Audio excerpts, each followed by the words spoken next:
Actually, it's my third. Hep DART's my favorite so far, so thank you. I'm happy to be involved again. I think everybody here is getting tired of hearing the word arrowhead and probably seeing the same slides, some of which you'll see again, but I'll go very quickly on. But we were the first RNAi in the clinic. I think we learned a tremendous amount from that. We're still learning, and I'm going to show you some data today that has not been shown anywhere else before. That I think continues to build on what we're finding out, and we're applying that going forward with our next drug. We're a public company, so I have to show that.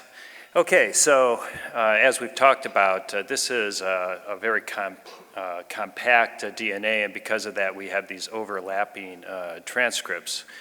And because of that, there's the potential here that a single siRNA could knock down everything that this virus tries to make.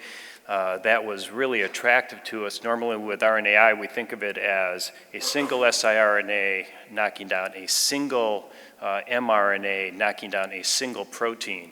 It is that specificity that's so attractive about RNAi under normal circumstances. But here's a situation where we can knock down everything that this virus wants to make and wants to do.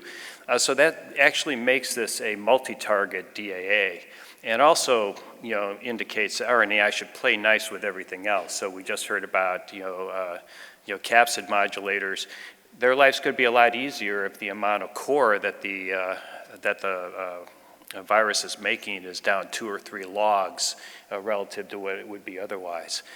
So these have a lot of potential for that reason. But as you know, ARC-520, both of the siRNAs that were in ARC-520 were very close together with respect to their target sites, and they were near DR1. And we saw this differential effect here in the chimps with respect to E negative and E positive chimps, and that carried over into patients as well, with the E positive naive patients doing very well. Still probably a world record result for a single dose of an siRNA in any human with about 1.5 logs or so of a maximum decline for a single dose in the E positives, but the E negatives didn't perform very well. And any patients, whether they were E positive or E negative, that had been on nukes for a period of time of multiple years, tended to look like these E negative naive patients. And as the story has been told, it turned out that these E negative patients were getting most of their S antigen from integrated sequences that tended to, during the integration process, lose at least one, and in many cases, both of the target sites for our siRNA, which explained why they weren't very active. And we did the functional experiment of, using, if I go back here, taking an RNA that hit the transcriptome somewhere like here, so that we routinely would actually be able to clip these, and sure enough, when you do the functional experiment in a couple of the chimps, now they've got 2 or 3 logs of knockdown, just like you would expect. So very, very clear learning that if we care about surface antigen, then we have to care about it not only from cccDNA, but from integrated derived sources. I think the community has learned that well. So going back to this slide again, those of you who remember how the program went, we started in E-negative nuke-experienced patients, went to E-positive nuke-experienced patients, and then finally emulated what we figured the chimps were, which were naive. We thought the chimps were basically naive, so we went to naive patients, E-negative, E-positive, and that's where we matched the result in the chimps. about the time that this work was ending, our chronic tox program was over, so we amended the trial to be able to treat these patients with multiple doses. Initially, there were 6 E negatives and 6 E positives. We offered all of them to go into the extension. 8 of the patients agreed. 3 were E positive, 5 were E negatives. Some of the data on these patients was shown at EASL. What I have here is that data plus now another 6 months or so of follow-up. And the picture really changed quite a bit in that time. And I'm going to show you the 4 most interesting patients there because we have a lot of data. So up here in the left, the green, the green points here are S antigen. The blue here are ALT. Over here, the magenta is correlated. The orange is E antigen, and then DNA. So you'll remember that these were naive patients, and on day 1, they received the single dose of ARC-520, and they started on daily entecavir. So throughout the period on this graph, these patients continued to receive entecavir, but they did not continue to receive ARC-520. They had this initial dose, and we see here the response that we expect in the E-positive patients, which is an immediate reduction of about a log or a log and a half in S antigen, in E antigen, in correlated antigen. If we had RNA up here, it would do the same. And over here in DNA, we also see this response that we synergize with the entecavir. This is the same thing we saw in our mouse model, clear synergy. And we reduce DNA by 4 to 5 logs over a period of about a week to 10 days. So we really pound down the replication and the antigens. And what happens to ALT in this particular patient is that right at the nadir here, the ALT starts to rise. And what's interesting now is that the patient's ARC-520, their RNAi is wearing off. The duration of this particular agent tended to be, probably on the order of about 30 days, and then it was just the kinetics of return of the other proteins that you would see. But while the ARC-520 is wearing off, and you also see that the DNA sort of flattens out here for a moment, the ALT is coming up, and this patient actually now, with the siRNA gone, drops their antigenemia even further only with entecavir around. You can see that the fall in DNA resumes and drives all the way down to undetectable levels.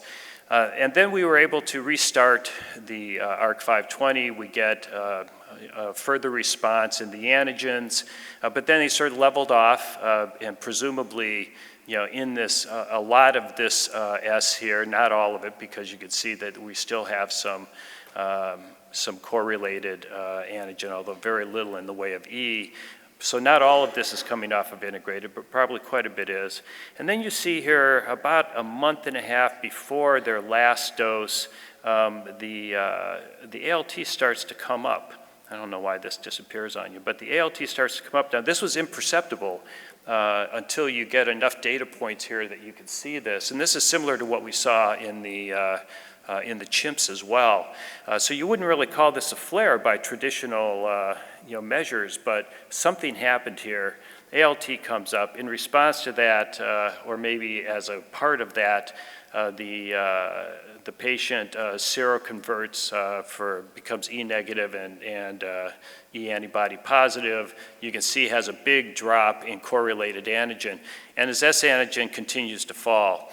And this patient now is at about 0.36 international units and is on a curve that looks like if he stays on that curve, is probably going to seroclear in a few months. So that's one patient. Here's a second E-positive patient. You see a similar pattern now. Same thing, DNA crashes in the first few days. All the antigens are down about a log and a half. This patient was interesting in that on the first day of dosing, ALT is high, around 90 or so. In response to all this improvement in angionemia and reduction in viral replication, actually his ALT normalizes. But then again at nadir, he tries to mount a response. It gets an ALT up around 60. Is not able to sustain it as the ARC-520 wears off, but in a pattern that we see frequently, and I know that Stephen Lacernini tends to point this out, he plateaus at a new level, then he gets more ARC-520. You can see that he tries to show some activity here, and perhaps he responds to that with a little bit of movement in some of his proteins. But then with the discontinuation of ARC-520, the virus really tries to bounce back. The antigen starts to move up, the DNA starts to move up, E antigen starts to move up, and then this patient slams the door and has another relatively small flare. So this is not a huge flare by any means, but nonetheless, in response to it, you can see that all of the antigens are moving down. His DNA goes below level of quantitation. This patient's at about 55 international units, so he has a ways to go, but is trending in the right direction, of course. Here's an E-negative patient that's interesting. So this is an E-negative patient with not very much in the way of S antigen at the time we see him. He's down around 10. He has a relatively minor viremia. When he starts on ARC-520, once again you see this, Once again you see this, this crash in the DNA down to undetectable within, I think this patient was maybe within about 7 days. Not much of a S antigen response, but whatever it is, it seems to be enough that this patient, even when the ARC-520 has worn off, starts to work to clear his S antigen. He starts back on ARC-520. The S antigen continues to fall. Maybe the slope's a little steeper, but you have to really work hard to believe that. At one point here pops a little bit of detectable correlated antigen, but mostly is not there. And then we stop ARC-520. Very hard to see here, but again, tries to recover with the S. S starts to come up, ALT starts to rise, and now the patient, I had to really laugh when I saw this in October. His S antigen is 0.051. So if it was 0.049, we'd be calling him serocleared. So I thought that was really pretty cute. But this patient probably is serocleared as we speak. That's a interesting thing to see. And this is the fourth one I'm going to show you. This is an E-negative patient that, again, relatively minor viremia, also not very high S antigen, responds with about half a log reduction in his S antigen to ARC-520, and again, immediately goes down to undetectable DNA. This patient, when the ARC-520 wears off, plateaus about a half a log lower than he was. And then, in response to ARC-520, has a nice response.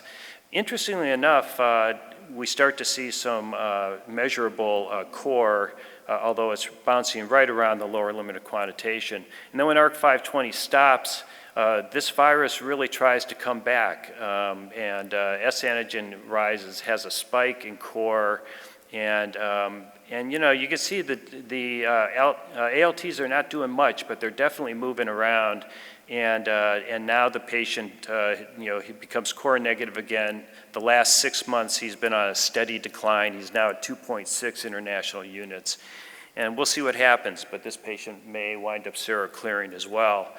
So part two of the learnings is that, at least in naive patients, these hosts really can respond productively. And they can respond productively as early as following the first dose of an RNAi trigger on top of a nuke. Remember, everything's moving at once. The DNA is going down. Any antigens that are available to be suppressed get suppressed. These host responses can be subtle. And I think that's the most important message here. We're so used to thinking of flares as being these violent increases, but they don't need to be. And we showed that 2 years ago when we were here with some of the chimp data, we see it again with these patients. If you look closely enough and you have enough data points, you can see some things happening. I didn't show the data, but I can tell you that these two E negatives that I showed you had S antigens around 10. But actually, we had some E negative patients here that were below level of quantitation for DNA, core, HBV RNA, so no measurable signs really of cccDNA activity, and yet with S antigens around 1,000. So I think the amount of S that comes off of integrated is a very individual thing, and sometimes can be not very much at all, and sometimes can actually be a substantial amount. But here we have 2 of 3 E positives and 2 of 5 E negative patients with really sustained host responses. And we need to keep in mind that ARC-520 had a real Achilles heel. This was a very imperfect drug. Really could only deal with cccDNA. So I think this gives us a lot of hope with better designed drugs. So where are we going now? Our next drug is ARO-HBV. Our wish list was we wanted to be sure we covered the whole transcriptome. We wanted subcutaneous dosing. It's one thing to be the first in the clinic with an IV. It's quite another to come late with the wrong dosage form. So subcutaneous dosing, we believe monthly or less frequent is important. No need for active endosomal escape. That's what knocked us out of the clinic. Multiple triggers to avoid resistance, and powerful surface antigen reduction and expectation of safety. This is how these molecules look now. They're just a double-stranded RNA, heavily modified so they don't stimulate TLR, and they don't and they're not subject to nucleases, and then just directly conjugated to N-acetylgalactosamine to take advantage of the acetylglycoprotein receptor. Very simple, no endosomal escape, no bells and whistles, just simple. Here now we have 2 RNAs, 2 siRNAs again, one again in the X region. We think it's very important to have something active against X, but now we have a trigger in the S region as well. In the wild type HBV mouse, you can see that after 3 doses, we've crashed S antigen to below level of quantitation. That's at about 3.5 logs. E antigen is also now undetectable, down around 2.5 logs, and HBV DNA is down 3.5 logs. Still a little bit of dynamic range there. This is not on top of nukes. If we were on top of nukes, we'd be crashing the DNA as well. We also created a model of integration. So we took our plasmid and we knocked out the X targeting site. So we took away our X trigger activity, which is similar to what we'll have in some of these patients that don't have much cccDNA activity, where the S is all coming off of integrated. And here you can see we get a 3 log reduction with a single dose, and we're still down 2 logs at 8 weeks. So this is going to be a very long acting drug. The nice thing about these subcutaneous drugs is the requirement to make them sturdy enough against nucleases tends to make them quite long lasting. So we get good durability as well. So in conclusion, I believe that RNAi has a strong basis for staking a claim as a cornerstone therapy together with nukes, because of this fact that it attacks everything that the virus tries to do, the entire transcriptome. That's a very powerful thing to do. Effective RNAi for HBV has to take into account both cccDNA and integrated. There's just no reason to bring anything else to the market at this point. Chronic dosing with ARC-520 and ETV in naive patients showed promise. That these hosts really can respond if you give them any encouragement, and that's really our goal. Our goal is not to directly eliminate the virus. We're just trying to impede the virus enough to get the host to recover and take over. We want to emulate what goes on under the normal circumstance when people seroclear themselves. We've developed our ARO-HBV based on all these learnings. We believe monthly subcutaneous dosing for sure is feasible and maybe even less frequent than that. And we'll be hopefully treating patients in the first half. So I'm actually kind of hopeful based on all of this that that what Jeff Meacham said yesterday, that maybe at the next Hep DART, we really are going to be looking at things that are giving us 20, 30% seroclearance. I don't think that's a pipe dream. I think that is where we're going to be at the next Hep DART. So thank you all very much.